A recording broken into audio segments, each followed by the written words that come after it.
Hey everybody, it's that time of year again. Time to get our pumpkins processed so we can make pumpkin bread, pumpkin pie, all that nice stuff. This was one of the last of our pumpkins from the garden. We already processed a few of them, and we're going to go ahead and process this one, show you folks how to do it. Most people, when you go to do your pumpkin, they cut the top off here. Don't need to do that. All that does gets rid of the little bit of flesh that's right there, and you want to keep that. So what we do is we cut them this way. Now, you just want to be very careful. Try to cut it in half as best you can. That way then, when you put it in the oven, it cooks down the way it's supposed to.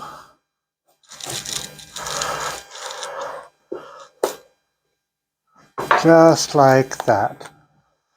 Now, got all the seeds and the pulp in here. Save that. You can take your seeds, clean them, and put them out in the garden. So just go ahead and scoop these out.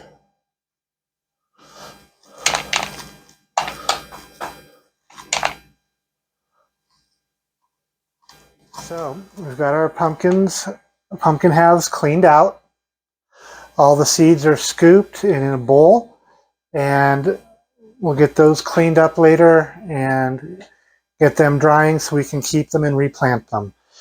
Now, to get these baked down, you want your oven set at 350 degrees. We're already preheated here.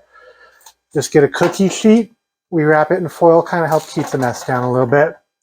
And put some parchment paper on there. That helps keep everything from sticking. And you just set them just like that. Open side down. And you put them in the oven at 350 for about 45 minutes or so. Let me move this rack here so we can fit.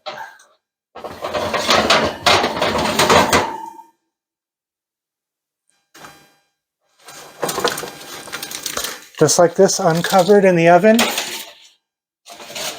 for 45 minutes. Alrighty, so 45 minutes has gone by. Let's take a look and see how they're doing. Oh, you can smell it.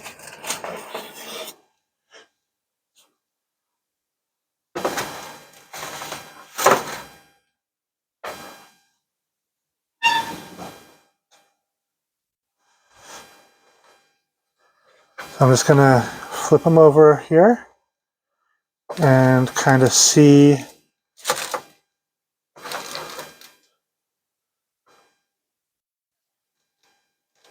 kind of poke it with a fork and see, make sure it's completely tender all the way around.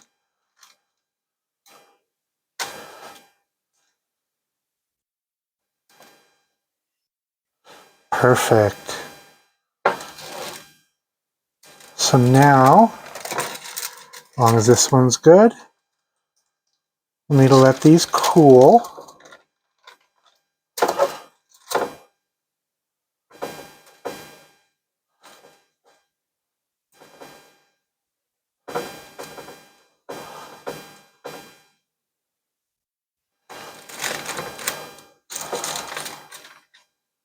And once they've cooled off, we'll go ahead and scrape them out of the skin and puree them.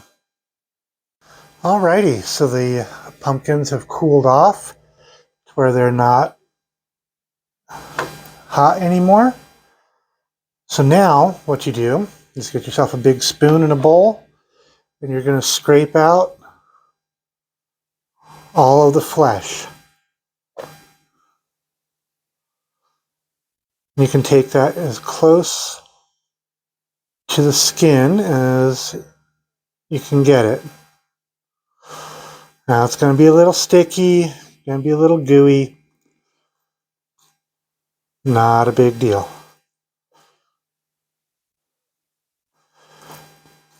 Just go through You're going to scrape out all the flesh from the inside.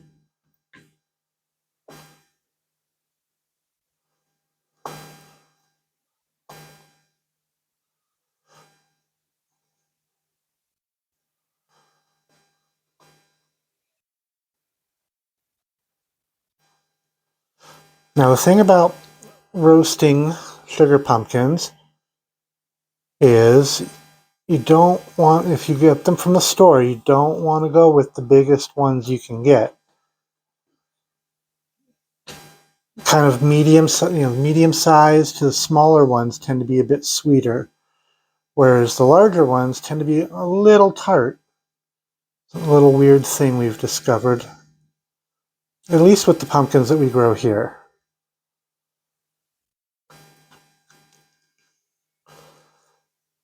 And get all the flesh out.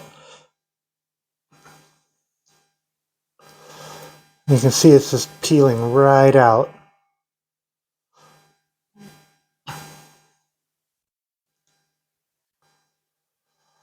Okay, set this aside, put that in the composter. Now, depending on how old school you want to go, some people will sit here with potato masher and just mash it up. Just kind of, go through like you would making mashed potatoes. Which, it's the old way to do it. And if you're trying to be off grid, or say, since this is kind of a bit of a preparedness channel as well as a homesteading channel, if say the power goes out and you don't have access to the electric mixer, then potato masher will work just fine. Me, however, we got power right now, so why not? Just want to go really low and slow.